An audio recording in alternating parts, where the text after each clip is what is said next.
region, invented their own refinery and refined oil. They were able to blow their own bomb.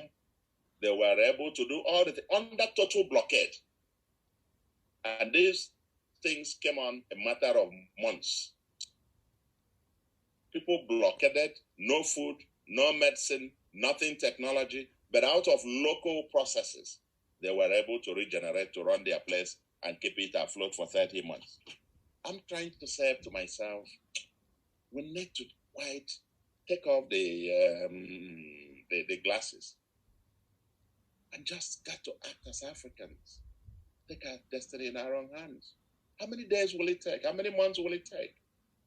When I was in office, that was actually what was driving me. I never accepted timelines. If you told me, oh, this one will take 3 months, except it is something like, maybe pregnancy requires 9 months. Okay, so biologically, it's not possible to do it shorter than that. But if you tell me it's going to take 3 years to do a building, and I'm asking you why couldn't it be done in 6 months? Why can't it be done in 3? You begin to tell me, so if it takes 100 persons to do it in 3 years, so if I double it, it will get it down to 1.5. If I triple it, I can reduce it to less than a year. I think for me, that is the mindset that we need as a country to approach the pandemic, the twin pandemic that we have. To be able to be original in our thinking, solutions that are tailored to the everyday realities of hundreds of millions of our people, and with an intent that we are running a race with the rest of the world, a race that we hope to come the other end a winner. If we think that way and act that way, the starting point is to say, what is it in the regular conventional one that we can use? And for the rest of it, gentlemen, in my view, throw it out of the window, we generate our own and do our own thing. Madagascar, I understand the WHO was saying the same thing. Everybody's going to die. Oh, your protocol, your local hub has not been tested. It has not been proven.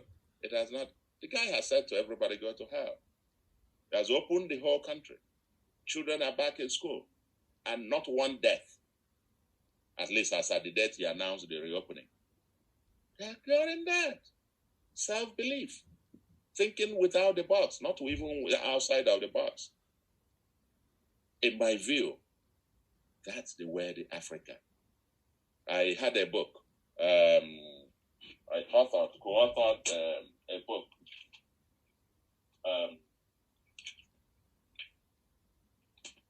I think if you're looking at it, the title is, can you see that? Yes, we can. Can you see it?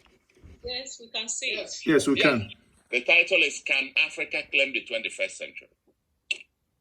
And I have another one. I'm a co-author of that. I was a long-term consultant. This published by the World Bank. I'm the long-term consultant on that. And this one is Our Continent, Our Future. African Perspectives on Adjustment. I co-authored it with Tandeka Mukandawira. May his soul rest in peace. And part of our major thesis there was the African self-belief. If only we can believe in ourselves and be confident in what we do, we'll be able to steer anything around. And I see pockets of that happening around Africa. And there is an African renaissance.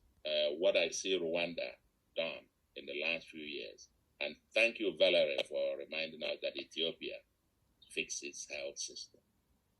Fixing it way better than Nigeria.